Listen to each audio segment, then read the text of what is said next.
আসসালামু আলাইকুম সম্মানিত দর্শক, দেখেন এটা হলো আমাদের গাজীপুর শহর। এই যে দেখেন গাজীপুরটা কত সুন্দর, ঢাকা গাজীপুর চৌরাস্তার পরে এই যে দেখেন একদম গ্রাম। আপনারা দেখলে মানে একদম গ্রাম, মানে গাজীপুর গ্রামে, তারপর সুন্দর আছে। গাজীপুরটা অনেক সুন্দর, দেখতে অনেক ভালো লাগে। যে দেখেন আপনাদেরকে গাজীপুর, পুরো গাজীপুরটা ভিডিও করে দেখাবো ইনশাআল্লাহ।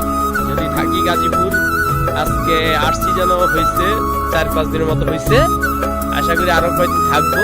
যদি থাকি আপনাদেরকে পুরা গাজীপুর ভিডিও করে ইনশাআল্লাহ দেখাবো। আপনাদেরকে আনন্দ বিনোদন সবই দেখাবো, তবে পুরা গাজীপুরে দেখাবো আপনাদেরকে। এটা হলো গাজীপুর চৌরাস্তার পরে। এই যে আপনারা দেখেন, এই যে আপনাদেরকে আসলে সবই দেখাবো ইনশাআল্লাহ। এই যে গাজীপুরের সব কিছু আছে, সব একবারই সব আছে। আপনারা যখন যা মন চাইবে সবই পাইবেন ইনশাআল্লাহ। এই যে সব কিছু ব্যবস্থা আছে। এই যে গাজীপুরে অনেক সুন্দর একটা দৃশ্য, এই যে দেখেন।